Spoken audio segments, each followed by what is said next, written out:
Assalamualaikum warahmatullahi wabarakatuh. Kepada semua murid tahun 5 yang Ustaz kasihi, selamat berjumpa kembali. InsyaAllah pada hari ini kamu akan mempelajari tajuk pendidikan Islam dalam bab sirah itqan membawa berkat. Sebelum kita mulakan tajuk ini, marilah sama-sama kita melihat tayangan video ini.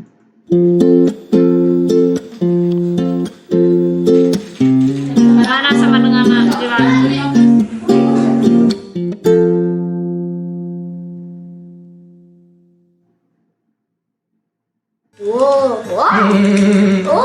11-year-old Tayo from Chamis, Indonesia, was born without arms or legs. Sekarang mah nggak punya perasaan apa-apa, biasa aja, nerima aja. Previously, the family received financial aid from the government. One of 5 children, Tayo's grown-up brothers live in other parts of the country, so his parents are left alone to care for him. Ini doang sehari-hari, bisa kemana-mana. Kerja kan nggak ada yang ngurus. Tayo goes to a small special needs school in Panawang. Di 10 kita agama 100 nilai dina punten gitu. Nah, bagus-bagus aja. Yang satu pecahan berapa? 50. 50. Ibunya bagus, pintar, pelajaran kelas 2 tuh pelajaran kelas 4 dia udah bisa, macam perkalian, pembagian dia udah bisa, karena dia baru kelas 2. Using his mouth to write, Tayo also uses his chin to take part in his. Okey, kamu sudah nampak tadi kan video yang Ustaz tayangkan tadi. Ustaz tidak ada niat apa-apa untuk menayangkan video tersebut, tetapi apa yang Ustaz hendak sampaikan melalui video tersebut ialah bagaimana ketekunan seorang kanak-kanak walaupun dia tidak mempunyai tangan dan juga kaki, tetapi dia masih boleh menulis dengan baik, dia dapat menjawab matematik dan dia dapat menjawab pendidikan Islam dengan markah yang sangat memuaskan. Dan ini buktinya, seseorang apabila dia itu tekun dan juga dia itu bersungguh-sungguh, maka dia akan berjaya. Dan inilah tajuk kita pada hari ini, iaitu itqan menambah berkat. Okay, Ustaz besarkan dahulu buku teks ini. Kamu boleh buka buku teks, buka surat 142. Okey. Itqan menambah berkat. Ini dalam tajuk sirah. Pada tajuk ini kita mencontohi sifat itqan Nabi Muhammad sallallahu alaihi wasallam. Okey. Apa itu itqan? Apa itu itqan? Nabi Muhammad sallallahu alaihi wasallam merupakan contoh terbaik yang mengamalkan sifat itqan. Itqan itu adalah tekun dalam beramal atau melaksanakan sesuatu pekerjaan secara sempurna dan disertai dengan usaha yang bersungguh-sungguh. Ya, sekali lagi Ustaz ulangi, itqan itu adalah tekun dalam beramal atau melaksanakan sesuatu pekerjaan secara sempurna dan disertai dengan usaha yang bersungguh-sungguh. Itu ialah itqan. Maka itqan ini sangat penting dalam kehidupan kita, kerana melalui itqan dengan usaha yang sungguh-sungguh, dengan sifat ketekunan kita melakukan sesuatu pekerjaan, maka itu akan membuahkan hasil yang sangat baik. Itulah kepentingan itqan dalam kehidupan. Okey, seterusnya ialah mari kita lihat itqan Nabi Muhammad sallallahu alaihi wasallam dalam melakukan sesuatu pekerjaan. Okey, Nabi ini sejak kecil lagi Nabi Muhammad sallallahu alaihi wasallam sangat rajin dan bersungguh-sungguh dalam melakukan sesuatu pekerjaan. Nabi pernah mengembala kambing dan membantu bapa saudaranya, iaitulah Abu Talib, berniaga di Syam. Kecil-kecil lagi Nabi sudah berniaga, kecil-kecil lagi Nabi sudah mengembala kambing. Dan Nabi ini ada satu sifatnya, itulah jujur dan akhlak mulia. Ini semua akui di masyarakat di sekitar Mekah akan kejujuran dan juga kemuliaan akhlak Nabi Muhammad sallallahu alaihi wasallam. Dan sebab itulah Nabi Muhammad sallallahu alaihi wasallam digelar sebagai Al-Amin, iaitulah orang yang jujur di kalangan masyarakat Arab. Semua orang senang sama Nabi. Semua orang suka dengan Nabi Muhammad sallallahu alaihi wasallam.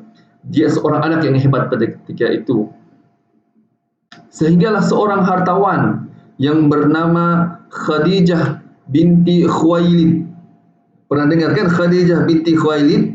Iaitulah yang seterusnya menjadi isteri Nabi Muhammad sallallahu alaihi wasallam, meminta baginda membawa barangan dagangannya ke Syam untuk diniagakan. Jadi Khadijah binti Khuwailid ini apabila nampak ciri-ciri Nabi ini seorang yang jujur, seorang yang boleh dipercayai, maka dia memberikan Nabi Muhammad SAW kepercayaan untuk meniagakan barangan kepunyaan Khadijah binti Khuwailid ke Syam supaya diniagakan oleh Nabi SAW. Okey. Seterusnya ialah sifat itqan Nabi Muhammad SAW dalam berniaga menghasilkan keuntungan yang lumayan. Apa-apa sahaja apabila kita bersifat itqan, tekun, bersungguh-sungguh kita akan beroleh kejayaan. Kalau berniaga, perniagaannya akan mendapat keuntungan. Kalau belajar, dia akan mendapat kejayaan yang lulus dan juga sukses. Kalau sekiranya dia itu beribadah, maka ibadahnya itu akan diterima oleh Allah Subhanahu wa taala. Maka apa sahaja pekerjaan pun, amalan pun, yang penting ialah itqan. Okey. Seterusnya ialah itqan Nabi Muhammad sallallahu alaihi wasallam dalam berdakwah. Okey, tadi dalam pekerjaan, sekarang dalam berdakwah. Masa pada ketika itu ada seorang bernamanya Abu Lahab. Kamu kenal kan Abu Lahab? Semua pernah dengar cerita Abu Lahab, ya, murid-murid pendengar. Abu Lahab ini ialah bapa saudara Nabi Muhammad sallallahu alaihi wasallam. Namun begitu, Abu Lahab dan isterinya sering menyakiti baginda agar berhenti berdakwah. Ini pada ketika Nabi Muhammad SAW sudah dilantik menjadi Rasul. Tadi cerita zaman kanak-kanak. Sekarang ini dia sudah dilantik menjadi Rasul. Ya, jadi Abu Lahab ini dan juga isterinya sering menyakiti Nabi Muhammad SAW supaya Nabi berhenti berdakwah. Isteri Abu Lahab bernama Ummu Jamil, sering menabur duri di jalan yang sering dilalui baginda sallallahu alaihi wasallam. Manakala Abu Lahab pula pernah melemparkan sesuatu kepada Nabi Muhammad sallallahu alaihi wasallam yang sedang berdakwah sehingga berdarah betis dan tumit baginda. Jadi selalu mengacau lah. Abu Lahab dan juga isterinya selalu mengacau.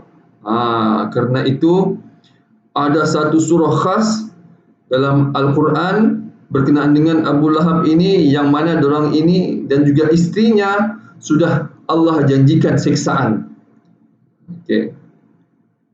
Jadi mereka sering menghina Nabi Muhammad sallallahu alaihi wasallam di khalayak ramai dan melemparkan fitnah. Jadi besarkah tidak ujian Nabi sallallahu alaihi wasallam pada ketika itu? Besar kan? Susah. Kerana apa? Kerana sering dikacau, sering diganggu, sering disakiti oleh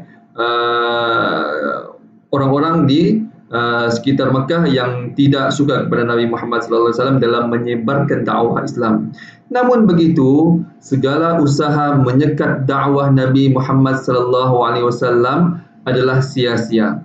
Baginda tetap itqan dan cekal menyampaikan dakwah sebagaimana yang diperintahkan Allah Subhanahu wa taala. Okey, ini dalam itqan Nabi dalam berdakwah. Cuba lihat itqan Nabi dalam berdakwah, tekunnya Nabi dalam berdakwah itu dalam menyebarkan agama Islam sehinggalah agama Islam itu tersebar luas sehingga ke seluruh dunia. Inilah kejayaan dakwah Nabi Muhammad sallallahu alaihi wasallam. Apabila kita itqan, apabila kita tekun, apabila kita bersungguh-sungguh, maka dia pasti akan menghasilkan kejayaan. Begitu juga Nabi Muhammad SAW sangat itqan dalam beribadah dan mendidik anggota keluarga, para sahabat serta masyarakat agar menjadi hamba Allah Subhanahu wa taala yang bertakwa. Begitu juga dalam ibadah, kita juga mesti bersifat itqan, sama seperti itqannya Nabi Muhammad sallallahu alaihi wasallam dalam beribadah. Sekali lagi kita ulang semuanya, apa arti itqan? Itqan ialah tekun dan juga bersungguh-sungguh dalam melaksanakan sesuatu pekerjaan secara sempurna dan disertai dengan usaha yang bersungguh-sungguh. Okey? Selepas ini Ustaz ada sedikit tugasan untuk kamu, ya. Sebelah sini nanti kamu akan laksanakan tugasan ini di dalam buku latihan kamu. Baiklah, seterusnya untuk aktiviti bertulis sebagai tugasan kamu di akhir pembelajaran ini. Yang pertama ialah tuliskan apakah pengertian itqan. Okey. Ini rujuk dalam buku teks, ya, muka surat 142. Di situ ada jawapannya. Kemudian soalan yang kedua, sebutkan secara ringkas itqan Nabi Muhammad sallallahu alaihi wasallam dalam 3 situasi. Ketika baginda melakukan pekerjaan, apa ketika baginda melakukan pekerjaan itu? Iaitulah Nabi Muhammad sallallahu alaihi wasallam pernah mengembala kambing dan juga membantu pakciknya berniaga di Syam. Kan? Itu jawapan satu. Kamu boleh sudah melakukannya. Apa yang digelar oleh Nabi, sehingga apa Nabi digelar? Nabi digelar sehingga Nabi digelar sebagai Al-Amin oleh penduduk Arab, kerana Nabi itu seorang yang jujur dan Nabi banyak melakukan keuntungan dalam perniagaan. Yang kedua ialah ketika berdakwah, walaupun Nabi itu diganggu oleh penduduk Mekah, khususnya ialah daripada Abu Lahab dan juga istrinya, tetapi Nabi terus bersungguh-sungguh dalam melaksanakan dakwah, dan usaha dalam menyekat Nabi sallallahu alaihi wasallam berdakwah itu sia-sia. Kemudian yang ketiga ialah ketika beribadah. Nabi itqan ketika beribadah. Nabi suruh keluarga, anak-anak dan juga masyarakat, semuanya supaya beribadah kepada Allah Subhanahu wa taala.